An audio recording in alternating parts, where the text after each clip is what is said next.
முன்னாடி பாட்டுங்க.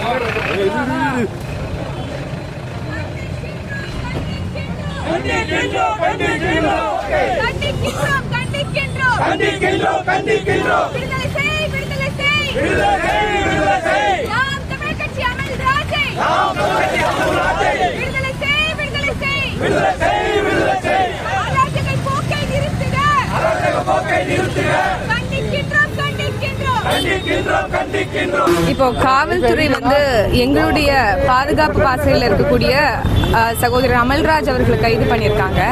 அவங்களை கைது பண்ணி என்ன சொன்னாங்க அப்படின்னா, காவல்துறை கிட்ட வந்து அத்துமீறி நடந்துக்கிட்டதாக குற்றம் சாட்டியிருக்கிறாங்க.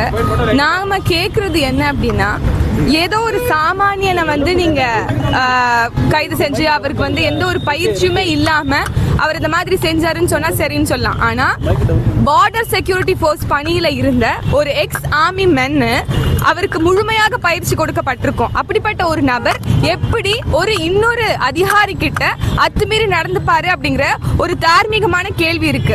வீடியோ ஆதாரங்கள்னு சொல்லப்படக்கூடிய காட்சி நிறையவே நம்ம கிட்ட சாட்சியங்களாக கையில இருக்கு. ஒரு கார்டா இருக்கிறவங்க, வீட்டுல கார்டா இருக்கிறவங்க யாரு வரா, எதற்கு வரா, என்ன தேவை, என்ன செய்தி அப்படிங்கிறது கேட்கறது ஒரு அடிப்படை. அது எல்லாருக்குமே தெரியும். அந்த வீடியோவை பார்க்கும்போது என்னன்னு கேட்க வரதுக்கு முன்னாடியே ஆய்வாளர் அவர்கள் கையை வச்சு தட்டி அவங்க கிட்ட வன்முறையா நடந்துக்கிட்டது வீடியோக்கள்ல இருக்கு. அப்படி இருக்கும்போது எங்களுடைய சார்பை சார்ந்த மரியாதைக்குரிய சகோதரர் அமல்ராஜ் அவர்களை தாக்கியது வந்து வீடியோ ஆதாரங்களா இருக்கு. அவருக்கு நிறைய காயங்கள் ஏற்பட்டிருக்கு. இன்னும் ஒரு சில போட்டோஸ்ல கண்ணை குத்தி இருக்கிறதும் நம்மளால பார்க்க முடியுது.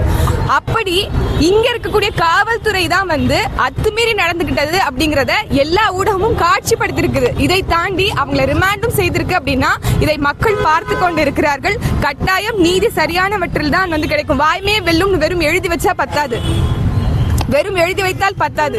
உண்மை என்னவோ அதை ஆராய்ந்து அதற்கு சரியான தீர்வை கொடுக்க வேண்டும். இன்னைக்கு வந்து தொடர்ச்சியாக நாம் தமிழர் கட்சியை பார்த்து அச்சப்படுகிறது, பயப்படுகிறது அப்படிங்கிறது நமக்கு நல்லாவே தெரியுது. இவ்வளவு பணபலம், படைபலம் எல்லாமும் இருந்து நீங்க சொல்ற மாதிரி எதுவுமே இல்லாத நாம் தமிழர் கட்சியை பார்த்து ஏன் பயப்பட வேணுங்கிற கேள்விதான் நமக்கு இருக்கு.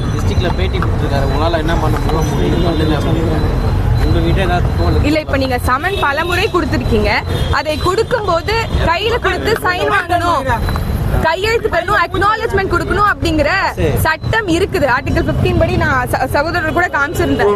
அப்படி இருக்கும் பட்சத்தில் அவங்க கிட்ட கையெழுத்து வாங்காம நேரா ஒட்டிட்டு போனது ஏன் அப்படிங்கிற ஒரு கேள்வி இருக்கு. யாருமே வாங்காம இருந்தாங்க அப்படின்னா நீங்க ஒட்டிட்டு போலாம். வாங்குறதுக்கு ஆட்கள் இருந்தாங்க, அப்புறம் எதற்கு வந்து காவல்துறை வந்து ஒட்டிட்டு போனுச்சு அப்படிங்கிற ஒரு கேள்வி இருக்கு. ஆக உடனே அவங்க 5 நிமிஷத்துக்கு கிழிச்சிருக்காங்க. கேட்டா வந்து அண்ணி கேட்டாங்க அப்படின்னு சொல்றாங்க. ஆனா துடுத்து தான் கிழிச்சிருக்காங்க. அந்த வீடியோவும் பதிவாயிருக்கு. இல்ல, நம்ம வந்து வீட்டை வந்து ஒரு அலங்கார பொருளா என்ன சம்மன் ஓட்டுறது என்னமோ. வீட்டினுடைய உரிமையாளர் அவங்க என்ன வேணாலும் பண்ணிக்கலாம் இல்லையா, அது வேண்டாம்னு அது கேட்கலாம். இப்ப என்ன வீட்டை ஜப்தி பண்றவங்க தான் வந்து அதெல்லாம் ஒட்டுவாங்க.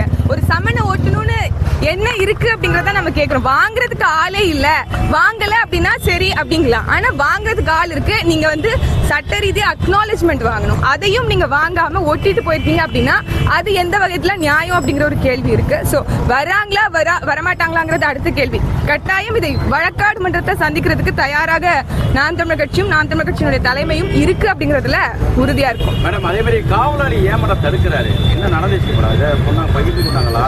ஒரு அதுல வெளிப்படையாவே தெரியுது. காவல் ஆய்வாளர் அவர்கள் எங்களுடைய சகோதரர் அமல்ராஜ் அவர்களை கூட்டிட்டு போகும்போது அவர் சமூகமோ என்னவோ நீ தானே சமூகத்து பேரை சொல்வதற்கான காரணம் என்ன வந்தது? உள்நோக்கம் ஏதோ இருக்கு அப்படிங்கறதால நமக்கு புரியுது. திட்டமிட்டு நீங்க ஒரு கவர்மெண்ட் மெஷினரியில இருக்கக்கூடிய ஆளு, அப்படி இருக்கும்போது ஒரு பார்ஷாலிட்டி எப்படி கற்பிக்கலாம் அப்படிங்கிற ஒரு கேள்வி நமக்கு இயல்பா வருதுல.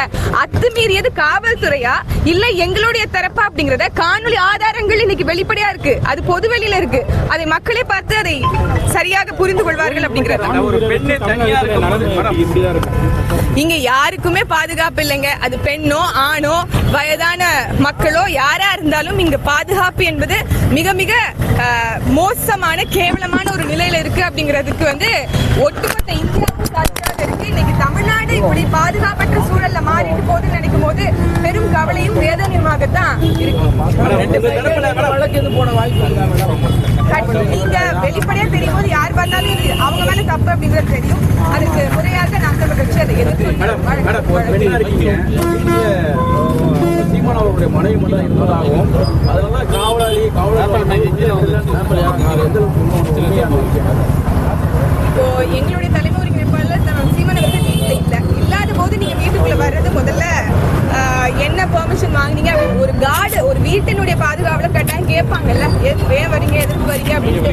வீட்டுல பெண்கள் இருக்கிறாங்க, பிள்ளைங்க இருக்கிறாங்க அப்படிங்கும் போது நீங்க அத்துமீறி உள்ளே நுழைறீங்க அப்படின்னா ஏன் எதுக்கு கூட கேள்வி கேட்க கூடாதா? அது யாரா இருந்தா என்ன? இன்னைக்கு காவல்துறை மேலேயே நம்பிக்கை இல்லாத ஒரு உணர்வை தான் இன்னைக்கு நடந்த சம்பவம் நம்ம வந்து உணர்த்துதுன்னு சொல்லலாம். இவங்க 2 பேர் மேல வழக்கு போட்டுறாங்க. இல்ல என்ன வழக்கு போட்டிருக்காங்க? ஆயுத தடை சட்டத்துல போட்டு கொலை முயற்சி வழக்கும் ஆயுதம் ஏந்தல் வழக்கும் போட்டிருக்காங்க. அவங்க சட்டப்படி இந்த இந்தியா லைசன்ஸோட அவங்க வந்து ஆர்ம்ஸ் வச்சிருந்திருக்காங்க. அது ஒரு தற்காப்பு தான் வச்சிருந்திருக்காங்க அப்படின்றது இது நமக்கு தெரியுது. சமூக வலைதளங்கள்லாம் ராஜீவ்காந்தி வழக்குல சம்பந்தப்பட்ட ஆய்வாளர், அதனாலதான் இந்த அளவுக்கு தமிழ் உணர்வாளர் மீது தாக்கு பண்ணியிருக்காங்க.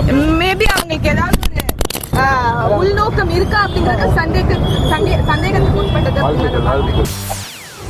செய்திகளை உடனுக்குடன் தெரிந்து கொள்ள உடனே சப்ஸ்கிரைப் பண்ணுங்க.